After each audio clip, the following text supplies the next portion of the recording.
Hello, YouTubers out there. This is Jerry Saravia at the movies. So, I'm briefly going to talk about a 2014 film directed by Kevin Smith called Tusk.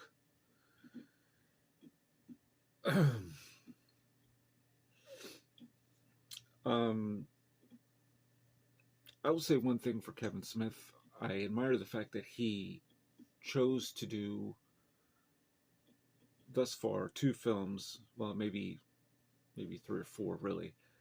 But one in particular, Red State, that he did back in 2011, which is good.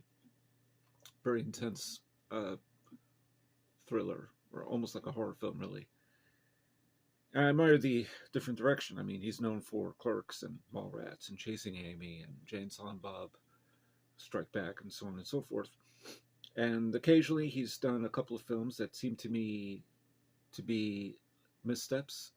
One that was a minor misstep was Jersey Girl, which wasn't bad, but just wasn't. Something was missing in that film overall. It starred Ben Affleck and Liv Tyler, and of course the late George Carlin. It's actually a movie I've been going through my DVDs trying to put things more or less in some kind of a different order and seeing what I got, and certain things I'm gonna probably get rid of. Jersey Girl might be one of them. I have on DVD. I've only really seen it once, and it's not one of my favorites for sure. Anyway, so then there was a giant misstep of Cop Out, which I don't have on disc, and starred Bruce Willis. You talk about a terrible film. I mean, that was terribly unfunny. And it wasn't written by Kevin Smith, who I think can write funny dialogue. To me, Kevin Smith's heart seems to be romantic. He's a romantic at heart, and he writes very funny dialogue, and a lot of it is peppered with obscenities and foul language and all this stuff, because this is the way a lot of the characters that he deals with, particularly from, let's say, the world of retail, like Clerks, or the Clerks trilogy. I haven't seen Clerks 3 yet, deal with, or for that matter, Mallrats, which is one film I don't care for. And Dogma is another one I'm going to revisit. But having said that, I like the fact that he tried a couple of films. I think his next one is going to be Moose Jaws. So it fits in with a trilogy started with Tusk, Yoga Hosers, which I have also not seen just yet, followed by Moose Jaws. I guess this is like his Canadian trilogy. Who knows? Anyway, so I appreciate the fact that he tries different things, because I think as a filmmaker, you want to try to do something else. He can do a horror film. He can. Absolutely, without question, Kevin Smith can do a horror film. Tusk is the kind of movie that starts off as a very intense horror picture. It's got Justin Long playing this character Wallace, who runs a podcast. The name of the podcast is called, and just want to get this right, the Not See Party, spelled Notsee, and which is really a stupid idea for a podcast, because you're just asking for trouble there, because it's a homophone. I mean, Nazi is, just like the Nazi Party. So so it's a very successful podcast. He does very well with it, which Kevin Smith also in real life also has a podcast. And he sells a lot of merch based on the podcast. So he's doing well successfully on this podcast. And his partner is Teddy, played by Haley Joel Osment, who is going to be one of our great character actors in the future. I would say he basically already started doing that. He is really quite good. And his girlfriend is played by Genesis Rodriguez, who I'm not familiar with this actress at all. So anyway, he is supposed to meet this kid called the Kill Bill Kid out in Canada. This kid apparently had a viral video where he's playing with a sword. It's a real sword, and he cuts his own leg off. And Wallace wants to meet with him, so because he's basically been exploiting this kid in a way, just exploiting the viral video through the podcast, which they both find funny. This is where we get our kicks nowadays, is from laughing at people who, suffer violently for something like of that nature. Anyway, so the kid ends up, he kills himself, and so he arrives in Canada. There's no kid to interview, so he goes to this bar.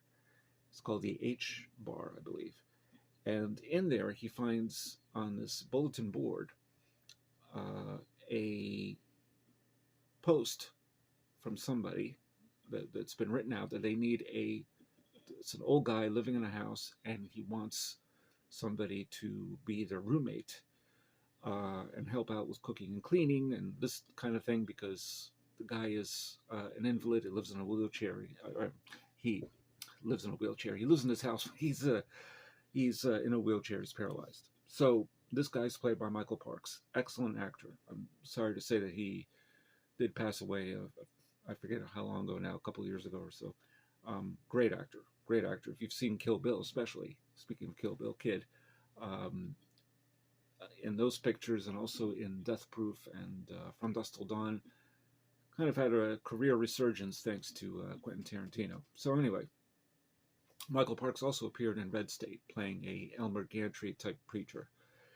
So Justin Long goes there and he meets with a guy. The guy has all sorts of stories to tell about, World War II.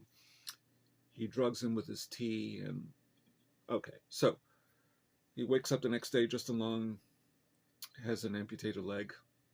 Says, "What happened?" "Oh, you were bitten by a spider." He doesn't believe it, and then he's knocked out when he tries to seek help because he realizes this guy is nuts, which of course he is. So, I'll just come right out and say it. Probably a lot of you have seen this movie already. I just saw it the other day. He turns him into a walrus. Now, this sounds like it should be a sick joke or even a horror comedy, which is kind of how it's been listed as. But the problem for me with this movie, which I don't exactly would not recommend, is because it starts off very intense. Michael Parks has an intensity that is just, the concept of itself is palpable horror concept. It really is. Because it's the perfect setup. You don't know what's going to happen. And if this guy who's living out in the boonies, so to speak, how sick and demented is Michael Parks really? Well, it turns out very, very sick and demented. So it starts off so intensely, just like Red State, which maintains its intensity throughout that movie. It has its flaws, Red State, but this movie starts off, and I thought, okay, we're in for quite a ride here. Who knows where this is going to lead? The problem is that once you see the body modification process by which Justin Long goes through, his character, Wallace, and what this thing looks like, it just made me sick. And I've seen a lot of sick movies in my time, but I gotta say, there are a couple of movies where I'm not so sure I will ever go see. 3 of them at least. This movie kind of cemented that for me. One is The Human Centipede. And I'm not going to even count its sequel, because if I don't see A Human Centipede, I won't see A Human Centipede 2. Which definitely deals with some measure of body modification, to say the least. Cannibal Holocaust, only because it just, maybe that one maybe crosses the line a little too much. I've seen films that cross the line, but I don't know if I could see that. And the other one is the Serbian, whatever it's called. Those are ones that I can't exactly bring myself to see, not to mention, what is it, Sadomasochism, or Salo, I think it's called, by Pier Paolo Pasolini. It's probably the most controversial film, apparently, that he's ever made. So, this movie just kind of proved that to me, because it just made me sick. Watching this walrus, it made me sick. I couldn't take it. And I couldn't wait for the movie to end. And the problem is that Kevin Smith does a switcheroo. He changes it into more of a comedy than anything else. And there is an unbilled Johnny Depp who plays this French investigator who's actually very funny. But he's he has an idea of who might be the culprit for Justin Long's disappearance. But this movie just made me sick. It's just I couldn't, after seeing it, I couldn't get out of my mind the idea of this walrus. And the thing is that it ends as a sick joke. It just does. The tone is way off. This should have been really a parody.